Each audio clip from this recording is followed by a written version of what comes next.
Hello, everybody. Welcome back. Today, I want to talk about the dichotomy between sex as a taboo, death as a taboo, and why sex is no longer really a taboo in our culture in the West, and why death still is to some degree. There is actually a myth in a very ancient culture. I believe it's in the Indonesia or Thailand or something like that, somewhere in the East, where the same god of death is actually the same god of sex, which I've always found is very interesting. Because in order for the body to be here, there must be a conception. We are animals that require sexual activity majority of the time, generally speaking, to be in the world. There's some sort of sexual activity that needs to happen. Whereas with death, anybody that is into this world, is born into the world, will die. And I've always found it very interesting that death is not a very it's a very contradicting subject to so many different kinds of people, because they want to talk about heaven, they want to talk about living in eternity with God, they want to talk about all the goody stuff.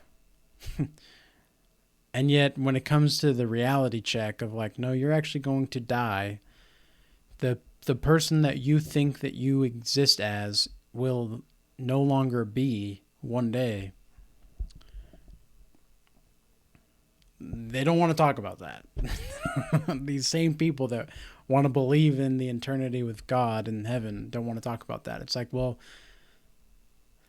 then I think you're kind of missing the point there. Like, if you only want to talk about the good stuff going on in reality and not face the cold hard truths, then, well, the truth will kill you one way or another. So better let karma just catch up to you. But I remember my first encounter with death was around 10 or 11 years old. And then my second encounter with death was I actually saw the corpse, was 16 or 17 years old. And that was when I saw my grandma, who had breast cancer, and she had died. And I remember at the funeral, though, everybody in the family was very, cheerful. Half were very, very sad, and the other half were very, very cheerful. And I remember thinking about why that was and what kind of personalities each of the family members had to have that kind of reaction to the death of our grandmother. Because she was a very, very popular woman, I guess you could say, in the family. As in, she was very communicative with everybody that was around her. Very communicative. And even to this day now, I still don't think I really knew who she was. I've heard a lot of different kinds of stories, but I don't think I really knew ever who she really was. And I suppose that kind of mystery is the same kind of mystery that myths are trying to portray in society, as this mask of eternity to some degree, right? This everlasting quality of life. And as far as the sexual relationships between today and that time when maybe my grandmother and grandfather were involved with one another was just very different in today's society. In today's society, being involved with women, at least as a man, is much different from the stories that I've heard from my grandfather and how he courted my grandmother. They went dancing. and they would go to these, like, go bowling or something like that, and just like play board games, legitimate old timer stuff, right?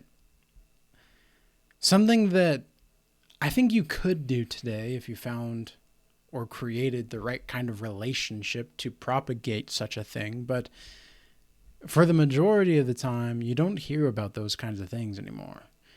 Usually for a first date, there's either a cup of coffee, which I would highly recommend for any men out there, because you're just doing kind of what is referred to as a sniff test, where you just kind of get the sense of who this person is, and it's very casual, and there's something also about a warm beverage that keeps people just comfortable and keeps people busy, and there's things to talk about, and you can just really see if you can picture yourself liking to be around this person. Very simple. Now, of course, you could just go to a park or something as well. And then there's the flip side where the simps go and take the girl out to a super high-end restaurant, or at least the high-end in the town, spends a lot of money, and then gets nowhere. So there's these, and then there's also like the Netflix and chill, which I don't really think is good for the society, but that is a part of the culture that we live in, is the come over and watch a movie. Every woman that actually goes over to the house or to the place to watch a movie knows what's actually going to happen. We just don't, like us men just don't talk about it, right? So that's kind of the way things go. But also just attracting sexual partners now just is so much more different from the stories that I've heard about, well, just for example, my grandmother and grandfather. And even the views of death, I think, have differed to some degree. Life was a lot more slow-paced from all the stories that I've heard. I mean, I heard countless stories about the world just getting up in a hurry and going. And then I've also heard stories of their mother and father, my grandmother's mother and father, being involved in just what they did. And it's very different, just a very different kind of life than today. And the world is speeding up. There's a lot of novelty in the world right now, which is very good, very cool. There's this new technology coming out every single day. It's very fascinating.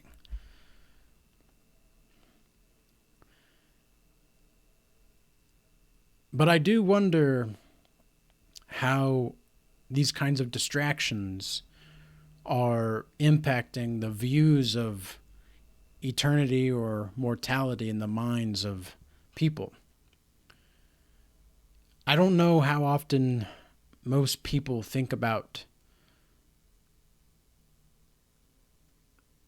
their existential reality for real. I think they may lie to themselves a lot. Based off of my observations, that's definitely the case.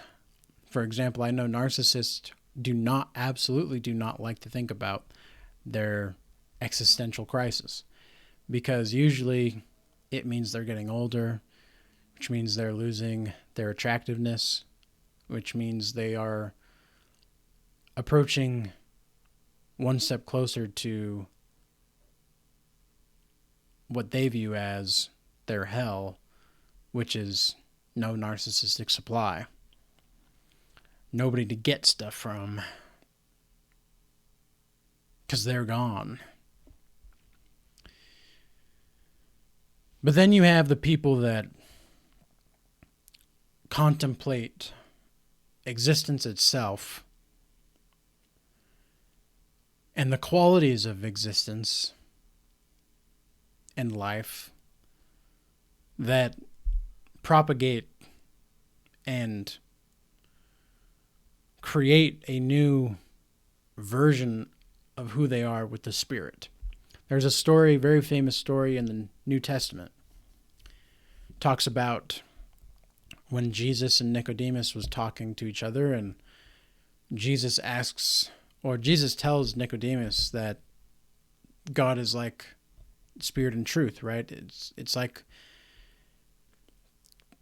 when Jesus says, "Can you feel the wind? Can you hear the wind?" And Nicodemus says, "Yes, yes." It's like, well, do you know when it's going to happen? No, but you know when it's there, right? Yeah. It's the same thing like that with the Spirit. So I think that's a great metaphor. And it's also indicative of how we are coming into creation and how we leave this creation.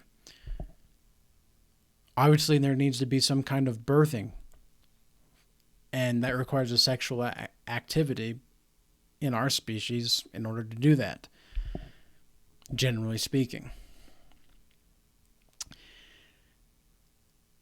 And I do not think that death wants sexuality to remain or to become androgynous, meaning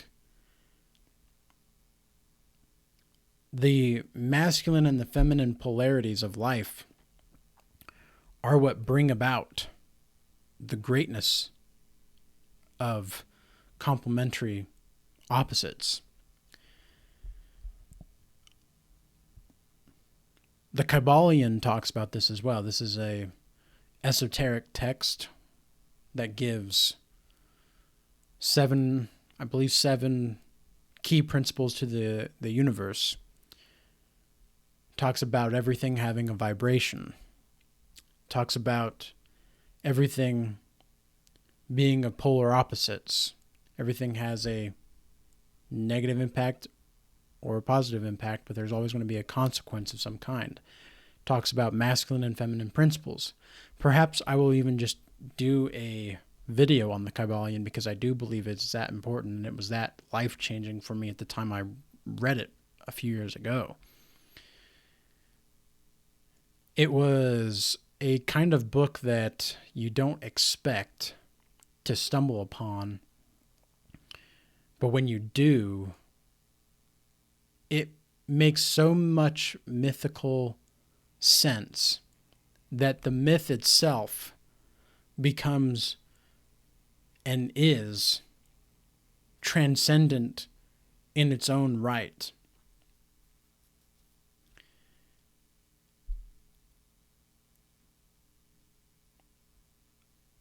Nobody knows who wrote the book. It's just called the Kybalion by 3 initiates.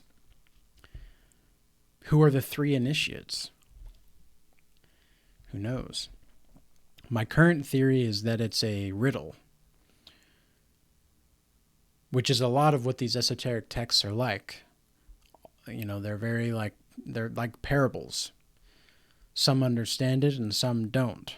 The ones that do understand the laws of the universe in a weird, and I mean weird as in a realistic way, whereas the people that don't understand are usually angry or bitter towards themselves, in my experience.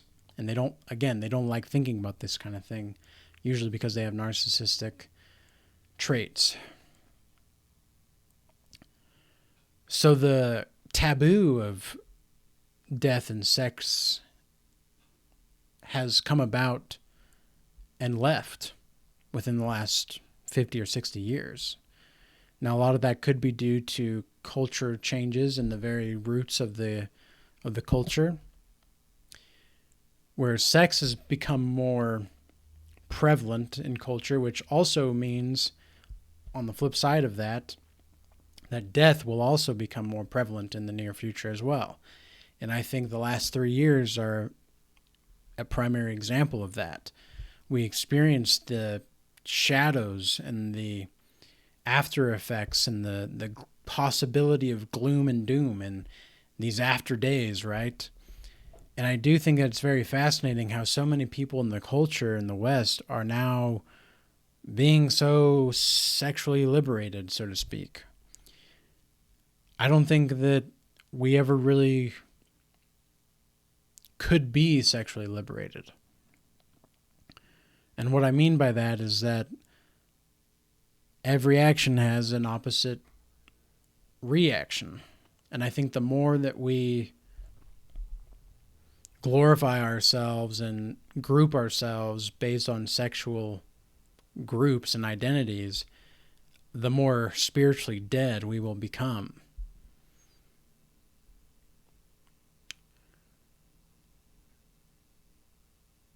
Death and sex are they almost don't go without each other.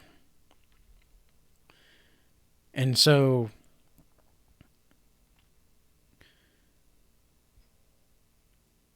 when you understand life, you naturally understand that life is above sex and death. Because life consists of both. And I think that's exactly why there was this one tribe that had the god of death as also the god of sex.